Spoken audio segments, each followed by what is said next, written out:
Terry, hello. This is the aliens. There will be no podcast, only aliens. We've come to eat your brains. I just mixed up zombies and aliens. Yeah. I don't know. Aliens might be interested in brains too. Yeah, that's true. There's no reason that aliens wouldn't necessarily be interested in brains. Yeah. Get some lights on. Now we can see. How are you today, Russ? I'm fine. We're talking. What are we doing? Movers and shakers. Shaking and moving. Is that what we came up with? Is that the real? Is that the name? Shaking and moving. Shaking and moving. I just shine that light right in my eye, and I can barely see now. I have a company that's moving and shaking. Who you got? Do you want to know what they do? I want you to guess what they do. If you get somewhat close, you win the prize of the day. I'm gonna start with robotics. Oh man, That's gonna be my first guess. that was so quick. Well, That was so quick, though. Yeah, it's robotics. All right, I've got a robotics company too, so I Oh, want to hear yours. I want to hear yours, though. Okay, so I think we should set this up rapid fire format. You got like 2 minutes to name the company and like a quick overview, a bit of banter about the company. Screw it. We'll abandon that like 2 seconds. We'll like 2 companies in and we'll have 10-minute off ramps. So I probably want. Yeah, I mean, okay. We can try and go fast. All right. I want to know your first robot one. All right. Company called Gecko Robotics. Shut up, really? Yeah. That's my first one. Are you serious? Yeah, I'm totally serious. Well, I'm glad I went first then. It doesn't even seem fair. Firsties. Did you know about them before they just raised a round? No, but I came across them looking at who's doing AI inspection, because if you get past like the marketing hype, there are some pretty set use cases for the technology. None of this is that mysterious. Right. AI is an augment.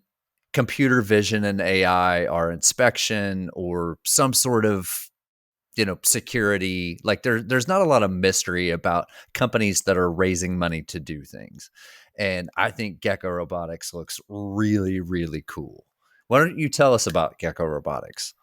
All right. So I found out about them through something that I follow on the internet. I don't remember where it was. But I was looking for remote operated vehicles of a variety of different kinds. So this is funny. So if it's in the sky, we call it a drone. If it's under the water, we call it a remote operated vehicle. And if it drives on wheels on land, we usually call it an autonomous guided vehicle or something like that.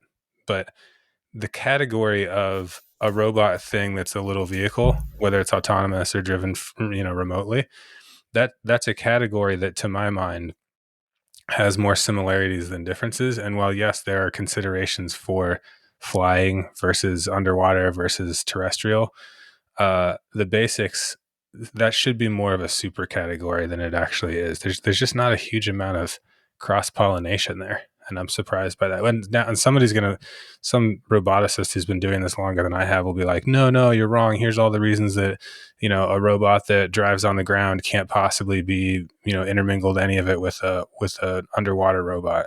Fine, maybe. But anyway, the thing that was interesting to me was that they were making robot platform with vision-based inspection. So a lot of times with the robot company, you have a thing that the robot can do, but when you talk to the company, they spend a lot of time telling you that the robot can do lots of things, and that's not how the Gecko projects that I came across. At this point, I know them best from following their LinkedIn page, and it's pretty specific. I mean, the stuff I'm watching them do over and over again, day after day, on on LinkedIn is they are sending these cable attached tethered robots up and down the sides of tanks in tank farms. So this is like an oil field tank farm type of thing, like storage for gas or diesel or something like that. And they're doing inspection of that tank with this little robot that climbs up and down the side. And that's the thing.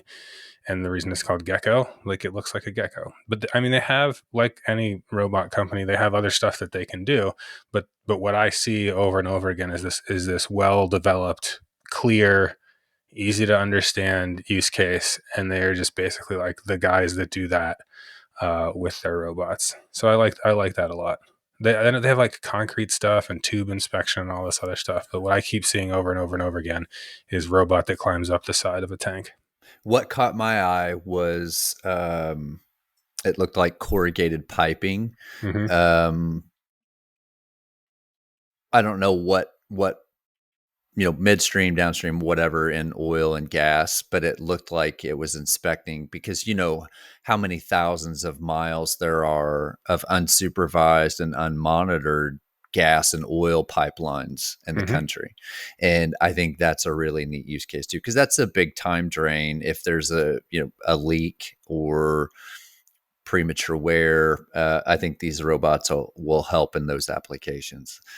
This is We talk a lot about what's the problem you're trying to solve, and I think this is a really neat, um, very specific solved problem application. And it's inspection, and they don't have it, like the Boston Dynamics dog. It's not shaped to look human, so it elicits some kind of response. It's just an automated robot that works really well, or appears to work really well. So big fan. And these guys closed a $100 million Series C, um, 2 days ago. So they Yeah. were they were in the news, big time this week. Although they would have been on my they would have been on my list eventually, with or without that raise. But that's what got them front of mind this week. Although I will say that their CEO got on LinkedIn and said, "I don't usually celebrate. I don't see a reason to celebrate raising money," which I thought was funny. I agree with him. This is a thing that I think regular non-business people or non-startup people or young startup people don't quite grasp all the way. And I'm not saying that this is rocket science. It's just because raising money is often celebrated publicly. Uh, you are selling a part of the company for the money. So fundraising it's not we got free money. To some point, yeah, it's a vote of confidence, but you are not saying, we now have $100,000 or $100 million worth of customers. It's $100,000 of this company's future value has been traded for cash to somebody. I I can't remember the company, but a company just sold for 900 billion, and this was a month or so ago, maybe 6 weeks. And I knew it. I knew the company, and I can't think of it right now. But they sold for 900 some billion. I think there were 4 founders, and they broke down what the founders made from this sale. It's not chump change. Let's establish that fact. But when you started going through each series list of investors and the amount of money of that 900 billion that was accounted for in equity shares by the capital for each round, the venture capital, the VCs for each round, the founders ended up with what appeared to be a pretty modest take on that 900 million. Considering it was a $900 billion exit. Yeah, 900 million. It was Oh, almost a 900 billion. million. Yeah. Okay, 900 billion. That's quite an That's exit. healthy. That's I was an gonna say, Amazon how did I exit. not know a company that exited for 900 billion? I there's a I don't know this person well, but there's somebody I know um, who ended up taking a company through to IPO and is not super happy about their situation. They ended up, um, rich on paper, but tied to the company. Like the prospects for them being rich in practice, as opposed to well compensated but also expected to drive a huge amount of value in the company. Like their rich on paper depends on them still being tied to this company and doing stuff for really the foreseeable future. And it pushed off what could have been retirement by 10 to 15 years potentially. Um, not, I wouldn't say that they feel regret. They just are much more tied to the company than their hands are free and now they're rich. You know what I mean? It doesn't go like that. And I think there's I've seen multiple founders say, take as little funding as you have to. If you can self fund, or you can quickly get customers, or you can get customers to do joint collaborations, then, you know, uh, do it. And I'm not going to pretend to know the VC space very well at all, but I do know it makes sense logically that if you sell a $900 million company and 4 of your founder members take is 20-30% of that haul, then you know. I know, not only do I know founders who say don't take a lot of money, I VCs. know VCs who Yeah. say don't take VC money. Yeah. Well, okay. I don't want to. That's another topic for another show. Who's your number 2? Toolpath.com. Oh, this sounds That wasn't yours, interesting. was it? It is. Yes. No, no, there's no way. Sorry, I guess it's Toolpath Labs. But these guys are, um, I don't know the company super well, but they're one of a handful of other companies applying algorithmic and generative software tools to CNC machining. So the CNC machining tools have to make a little, spindle that spins around like a drill in your house, and then it goes through a path like this. And where that path goes, in order to be fast and efficient and leave the best surface finish and maximize your tool wear and all these other things, that's basically a path planning problem. There's a related problem. This is not Toolpath, but there's a related problem if you think about how sheet metal gets cut out. So a big piece of thick tin foil but thicker, and it's laid out and then cut with a laser or a plasma cutter or a water jet cutter, and how you maximize the number of parts that can be cut out of one sheet.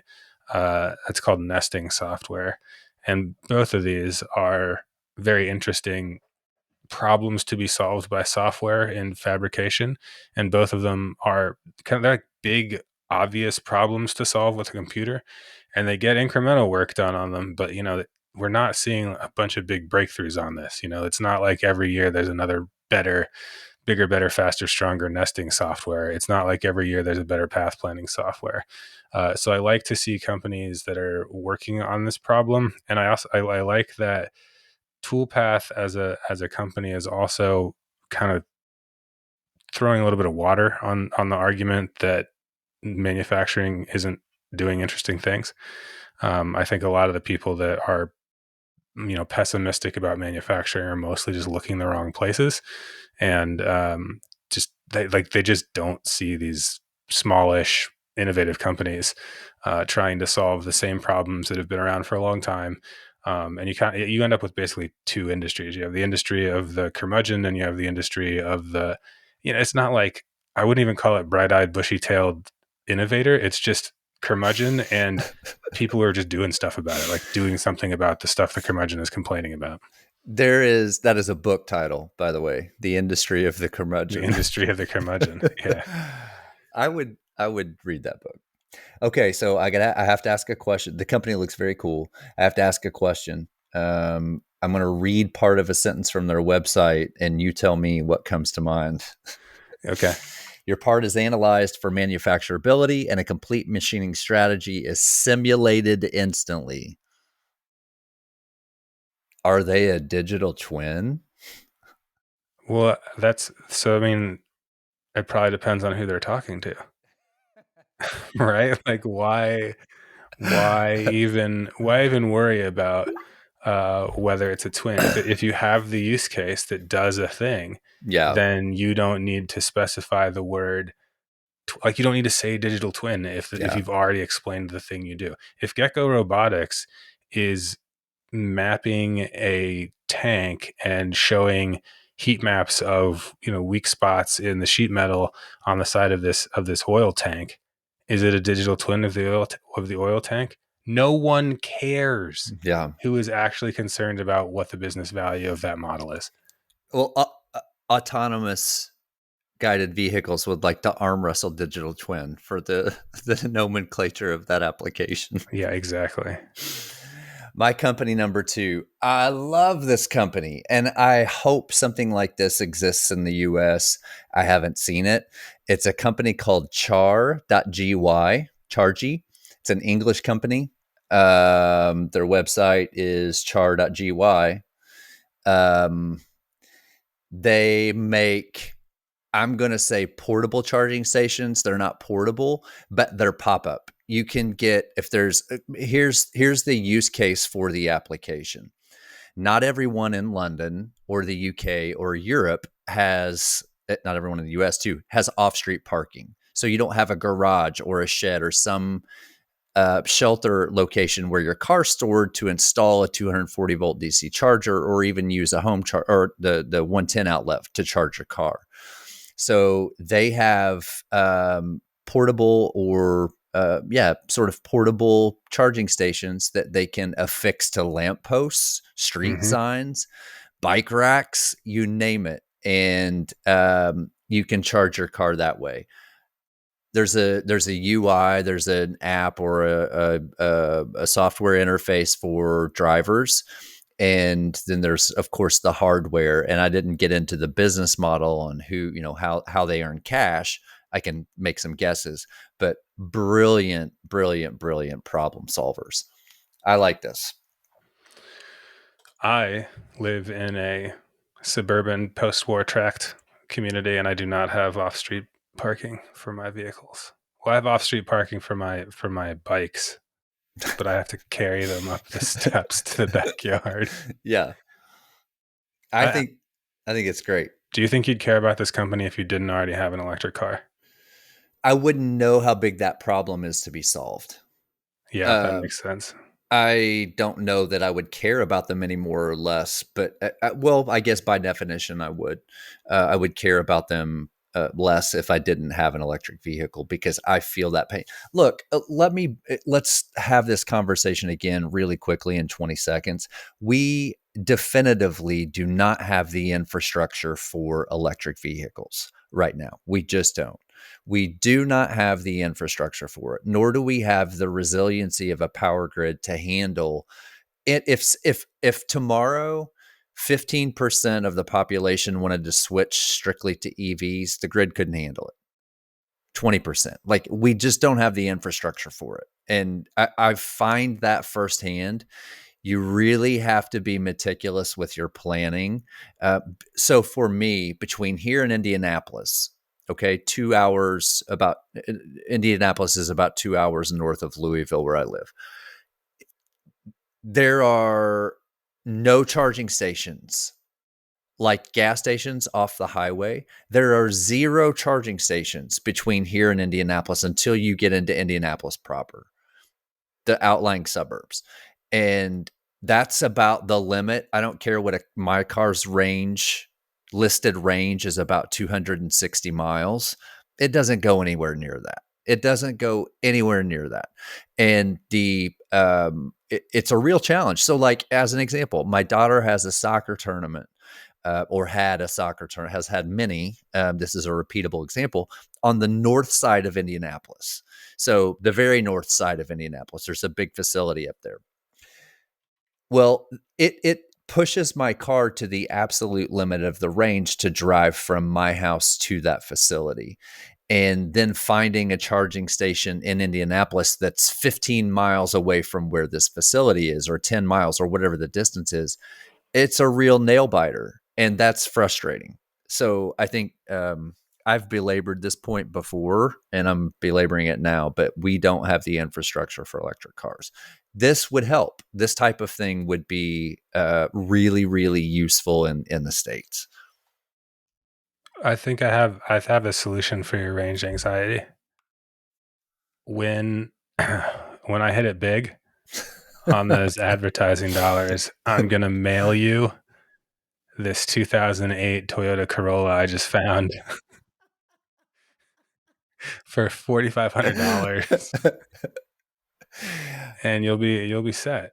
It's You have a couple different options. You can take the Corolla to Indianapolis, or you could tow the Corolla behind your nice car until your nice car runs out of and then battery, switch them up. and then switch to the Corolla and come back for the now depleted electric car on the way back. Well, you're saying that in jest, but that's actually been a plan of mine that's since been supplanted by I'm just not going to have an electric vehicle anymore. That's the plan.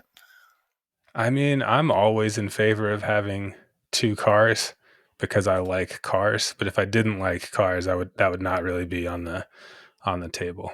Yeah. Also, I'm kind of shocked by how expensive a perfectly fine, crummy Toyota Corolla is. I mean, it's the price. It's like $10,000 for a low miles example, which is a lot of money for a car that no one's going to be like, "Dang, Terry, got that new whip." Oh, Terry, what a classic. It's Yeah. a modern classic, Terry. No, no one's gonna. They're gonna be like, oh, Well, don't or they'll even think nothing. Well, they'll think nothing. nothing. That's what those cars are. They're They're just nothing. They're they're nothing nothing. mobiles. Yeah. Yeah, they're ghost cars. Well, don't even if that price tag shocks you, don't even start looking at like decent model low mileage trucks, especially four-wheel drives. I At least yeah. around I've here. I've been I've had so there's a couple of models that just sort of live rent free in my head of how much would it cost right now to buy that car. So like if I had a car get totaled, I know that if I have $25,000, I can find a less than 10-year-old, less than 100,000 mile minivan from any company except maybe not an Odyssey or a Sienna, the Toyota and Honda versions. But I know I can find a minivan, and if I wait and search hard, I'll be able to find one of the other ones. And I just know that, and I have known that for the last 4 to 5 years because I have in my mind like once in a while I go and check prices on minivans of a certain age, and they just live right there, and I always know that's what I can get. The other one, I could always get a Toyota Camry, low miles, not that old, $15,000 from now until forever, right? Yeah. And that price may fluctuate a little bit over time, but if you need basic transportation and you are currently employed or have a little nest egg, don't don't go buy don't go buy a new car. Go find yourself that less than 10-year-old $15,000 Toyota Camry, and then flip it when you get the job and you're ready to go again. But When by you all hit it. means, there is a Camry out there for you. I promise you. I promise you there's a Camry for you.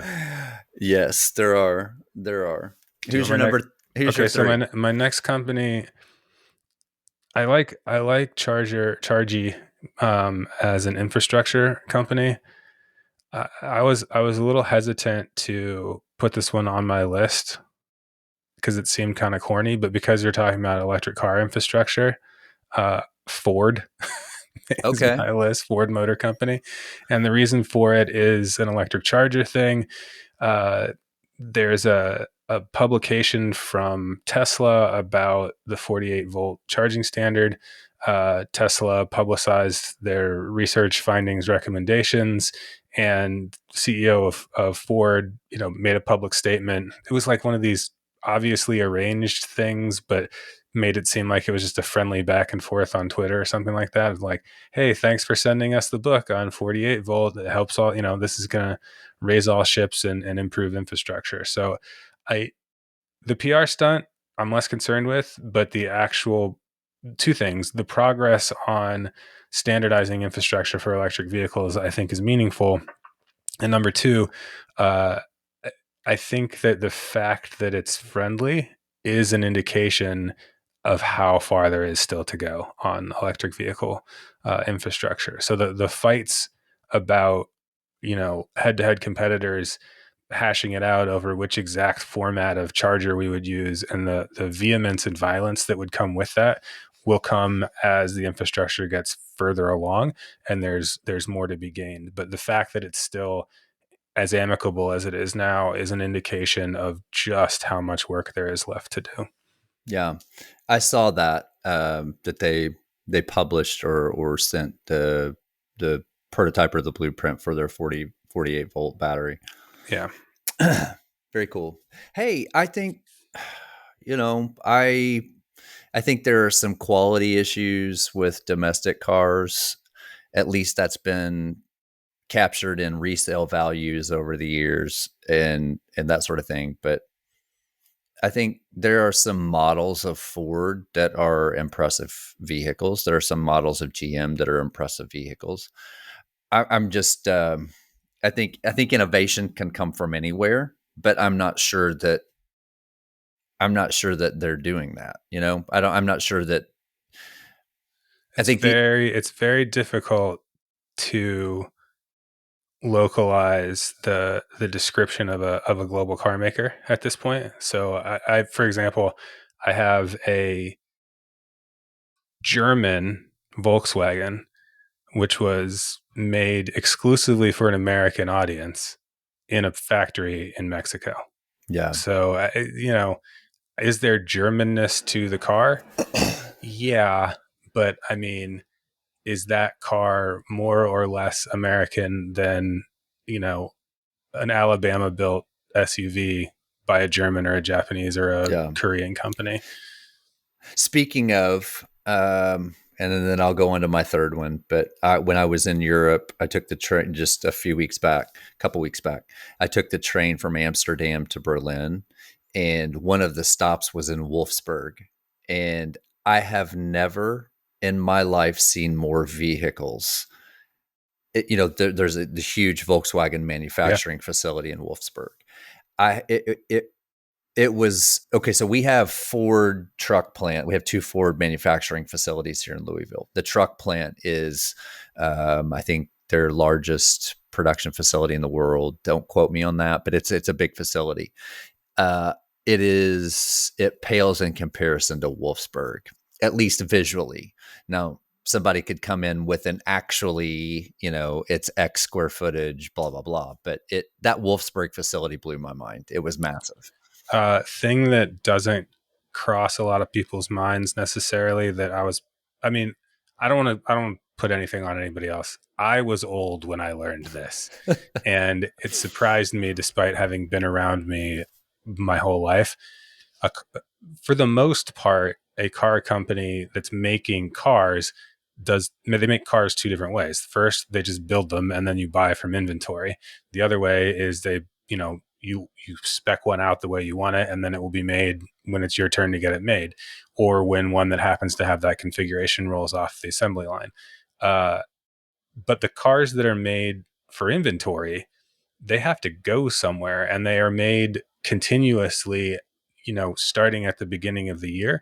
And like, it's the end of the year now, and I understand that I saw commercials that would talk about end of year, got to get out the 23s because the 24s are already here. And when I was really little, that was the end of the year, and now it's like August. September. Yeah, Right, yeah. exactly. But what I didn't put two and two together, that when you go to the shopping mall that has an underutilized parking structure and it's full of brand new cars, that's inventory that a dealer took. And the reason the dealer took it is because it came off of a ship, and the ship had to unload it into a giant staging lot at the port, and the port didn't have anywhere to put it, so the cars had to get on a train and a truck and go to where the dealer is. And the reason that the port didn't have any place for it is because it's a port, not a staging facility for cars. And the reason it had to go on the ship was because there was no place in Wolfsburg left to put it, because Yeah. Wolfsburg was out of parking lot. And we just like crank these things out and crank these things out, crank these things out. And then there are just giant, you know, storage areas for brand new unsold cars. And even though I would see this when I drove past, parking lots next to the dealership, it never occurred to me the extent to which the just sort of shove it down the dealer's throat. Here's the cars you're going to get. Supply chain structure worked. It's wildly inefficient, just Yeah. unbelievably inefficient. That would be something fun to delve into sometime. Sort of the journey of assembly line to showroom, and or assembly line to budget rent a car's fleet staging area. I'll add one more thing to this that's actionable. If you're not particular about cars, and unless you really love cars, you should not be particular about cars because Yeah. they're all pretty darn similar. But unless you're particular about cars, you should absolutely positively always be looking to buy from inventory and not buying a car made to order. Yeah. You're going to pay so much extra money for so little, and you're going to have to wait for a long time Yeah. if you're buying it to suit. So Yeah. free pro tip: there's always another Camry out there waiting for you somewhere. And being not that particular and being willing to ship it, it's $500 to ship nationwide from most places. Maybe as much as 1,000. In the cost of a new car, it's not that much. So Yeah. look for inventory first. Free tips. Here. My number 3 is a company called Omada, Omada Health. They're a Series E. They're 12 years old. It's a digital healthcare company and phenomenal company. Phenomenal. I sound like I need to dial back the praise of these No, I don't companies. feel like you need to dial the praise back, but I do feel like you need to tell me what makes you feel so strongly that way.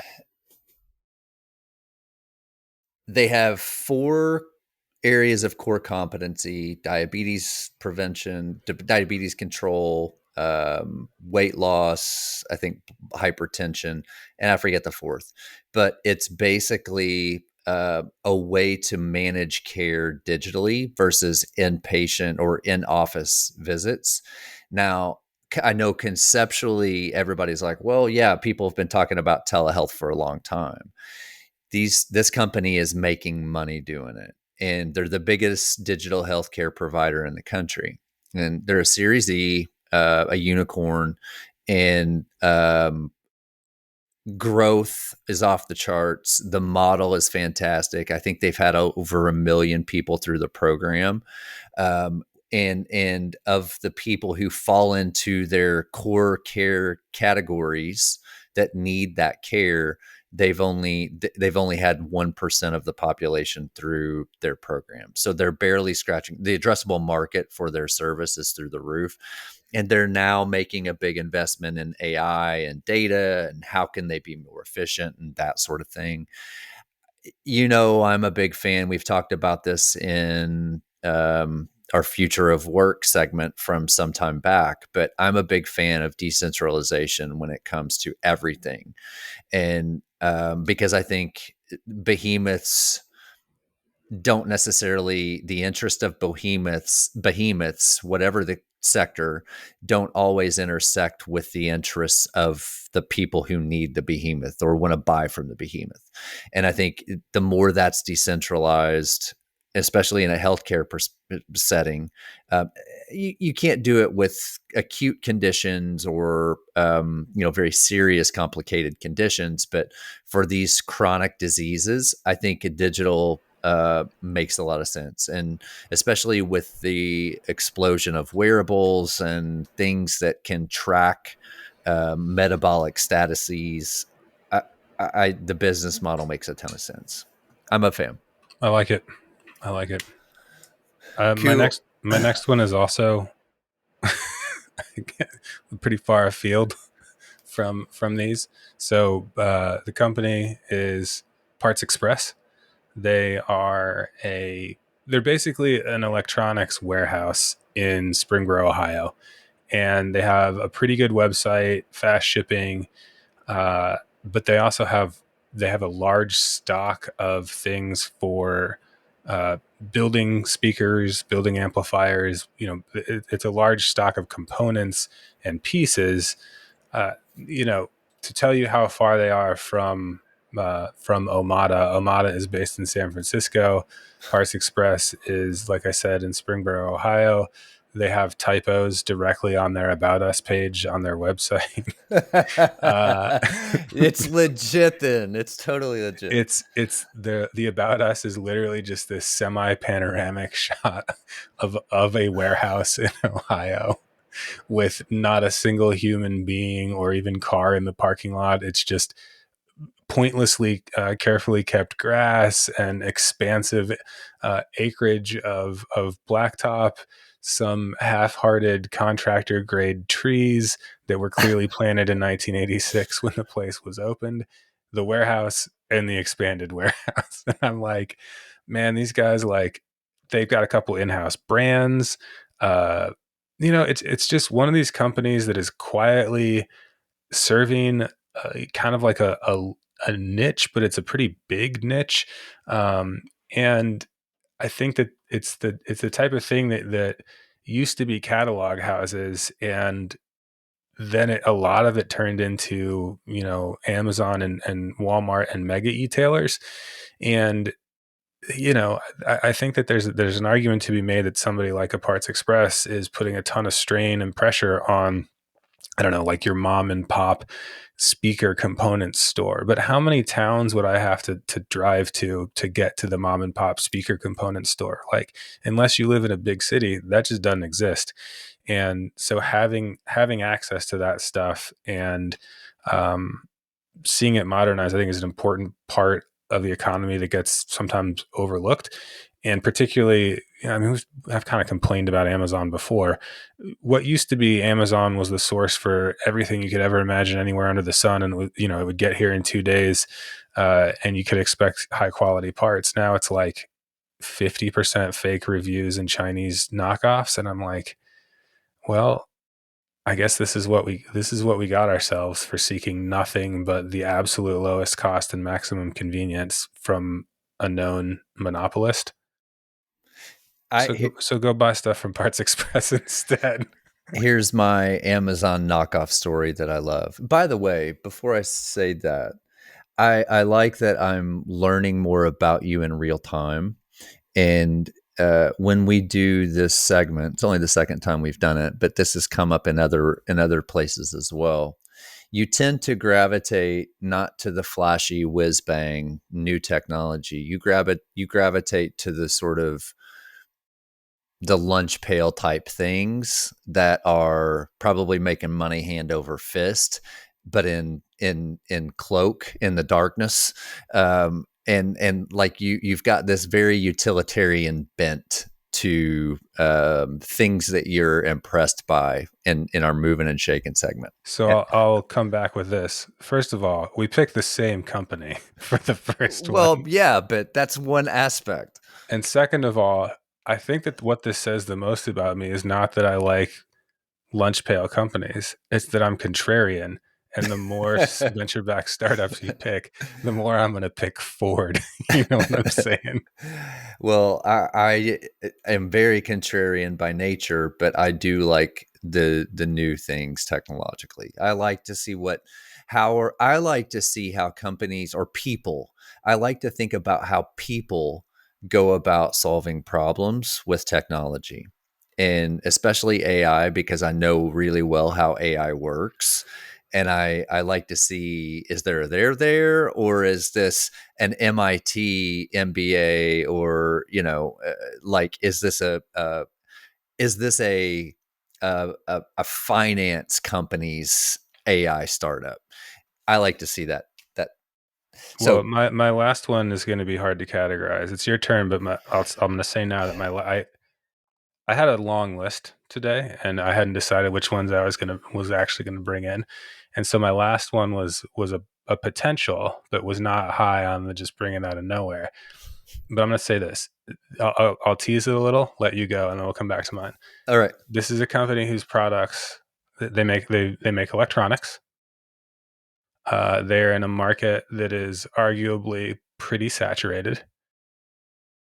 Their products are all assembled in the United States from American and foreign components. And as far as I know, I'm not sure, but as far as I know, they don't say designed in California, made in China anywhere on them or anything like that. They also have a massive YouTube following. Those are the only hints. If you can guess the company, it's going to be like that time that we both picked Gecko Robotics. When was that? Well, I have two left, and I'm going to eliminate one of them just because I always talk about AI companies, and this is not that interesting outside of like in the space.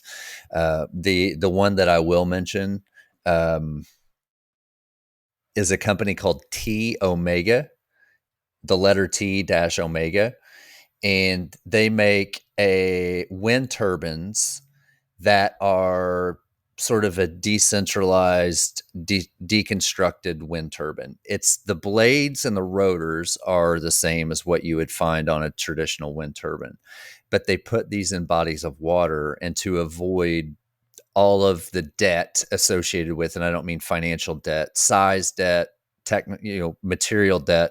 They build these things on triangular floating pyramids and attach the rotor and the turbine to the top. And I guess with the engineering around the base, they're incredibly stable, but the cost to deploy and the cost of from a material standpoint is drastically reduced. I don't know how much they've scaled this, simply based on the design and the creativity of the problem solving. I think it's a neat. I don't know that much about the company. I didn't look into it a lot, but I think the just simply the design and the problem they're trying to solve is really really cool. So, according to a release from the company itself, they've completed wave tank tests on a 1/60th scale prototype. Haven't done their first commercial scale product yet, so they're in the design and make great renderings and raise money for commercializing at scale I phase. know. Yeah, I know they've raised healthily. If you're doing anything in green energy or renewables, that's not a heavy lift. But I think that the problem, that the solution that they have for what appears to be a real problem, is really impressive.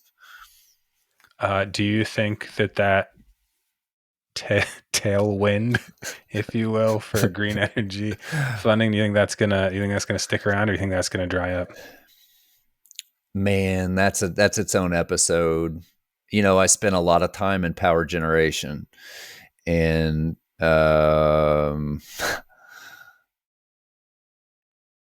traditional fossil fuels aren't going anywhere anytime soon. There you go. That's a good way to put it. Yeah. So are you gonna hold one back, and mine will be the closer? Now yours is the closer. Okay. All right. So the hints were electronics company, all assembled in the United States, Okay. saturated market. Okay. I remember the rest. Give me more hint on what electronics is. A big broad brush. What I mean, specific? that's specifically why I'm keeping it broad. I don't want to give Okay. it away. So I'm thinking Samtec, Molex, Amphenol. No, more not a. They're not a component provider. They're Okay. they're making end consumer purchased products, Okay. specialty products, but saturated market, Zenith. like the TV brand. Yeah. No, the company is JHS Pedals. They make guitar pedals. Yeah, I know this company. Yeah, you know this company. You got any of their Yeah. stuff? I told you about my Morning Glory and my color box. Yeah, yeah, So, yeah. We've talked about them, yeah, but I don't know if we talked about them on the pod, and I don't know if we talked about them in the context of fair their point. company. So, and there's one more piece here. Their YouTube, they are inseparable from their founder and their YouTube channel. So JHS is named after the founder Josh Scott, who's also the lead engineer and generally just the driving force behind the company. The uh, the YouTube channel, I think it's just called like the JHS Pedal Show, and it's just the founder Josh Scott. Um, and I don't know that he necessarily intended to have a massive following on a YouTube channel about everything pedals. Like it's not like here are pedals that JHS has made. It's literally just here's a guy who likes guitar pedals talking about pedals. And sometimes he brings his own stuff on there, sometimes he doesn't. The channel has 450,000 450. Yeah. subscribers. Yeah. And Jesus. almost every video is Josh from JHS Pedals like staring at the camera, giving a spiel that is partially scripted. He plays guitar with a couple of guys from the company in most of the episodes, and like the production quality is really good. So the I haven't looked on this on the channel for a while. One of the most recent videos was how to build a pedal company in 2023, and they're a pedal company, right? So like it's funny to me that these guys have kind of, it's a mix of catching lightning in a bottle and also just getting the fundamentals right. So you have to have the product, you have to have the market that cares about the product, you have to market the product. But when we say market the product, that doesn't mean tell everybody what features your product has. It's make everybody think of you when they're thinking about pedals, if that makes sense. And a lot of Y- people in the guitar world would be like, well, they've got great marketing. Well, I mean, sure, but also a lot of guitar pedal companies have great marketing. you just explained. This is probably my biggest position of evolution in sort of the peripheral sciences around business, advertising, marketing, that sort of thing. It's mostly voodoo. It's mostly like it's mostly so many things have to like for big, that's 450,000 followers for a YouTube channel about a cheesy guy and his guitar pedal company. The pedals are amazing. The pedals are fantastic, but so much has to converge: the product, the fit, the way he's doing it, his personality, the Right. quality of the video. Like so many things have to converge. You can't just crank that out. Like there aren't companies that can just crank that out. There are companies who do it really well, but for the every one that hits, there are five that don't. And I think that maybe more. I think your point on things having to come together is an understated point. For this and for everything else, marketing is, there's a lot of voodoo associated with that. It's not a discipline. It's not something that you can crank out features and benefits and voice of the customer and that sort of thing. I mean, there's sort of some rigid discipline around it that you can execute, but to have things that just grow like that when maybe when they outperform the market because of marketing, it's voodoo. It's just a lot of things that have had to come together. Yeah, well, I mean, I don't necessarily agree that it's voodoo. I think that there are some pieces that you can control and that you can drive, and I also think that uh, follow through is a huge factor. So JHS and like the company, the following, the channel, the pedals, it didn't just happen. It was built incrementally over time. I'm sure that there was a stage when the guy who's now, famous in the pedal community, he just wanted to be famous in the rock and roll world, right? Like he Yeah. didn't want to be the famous pedal guy. He wanted to be, He he wanted wanted to. somebody else to make his pedal famous. He wanted a player to make his pedal famous. Yeah, and like so I imagine it's possible that he grew up thinking that he wanted to be the famous pedal guy, but I seriously doubt it. And I have to assume that the vision of, landing as the famous YouTube pedal guy with your name on the pedals, like all of that was an evolution of being an artist and a musician, being a tinker, wanting to build the pedals. Like at some point he was a musician building his first pedal, then he was building his next pedal, then he had a small boutique pedal company and he was selling his first pedal, then he was like, having to fulfill orders and having to brand the pedal and blah blah blah blah blah blah blah, and all the stuff that all the other pedal companies are also doing. And the at the end of the day, like it's the same as you hear in startup land. You got to build a moat, and the moat that they've got to keep everybody else from like beating them out is continuously putting out high quality videos with a pretty consistent vibe that people keep liking. And if one is slightly less likable than the next one, as long as you keep cranking them out and they continue to be good and they keep having the highest quality and you're kind of listening to what people are looking for, but also I can't say this for sure other than from the 700 videos they've uploaded to their YouTube channel, every single one of them, as far as I know, featuring the guy whose name is on the pedal. I don't think I don't think he'd care that much if people didn't like it. It might make him sad for a while that he couldn't keep doing what he's doing, but I think deep down, he mostly wants to just keep doing what he's doing. And the biggest bummer would be, oh, having this, fame and following allowed me to keep doing the thing I like, which is make pedals that sound cool, meet artists that are interesting, play music with the people that work in my company, play music with the artists that want to try out my pedal, meet new artists that I'd never thought about before. And like the not being able to do that because you become less famous or because your star fades, that would be a bummer.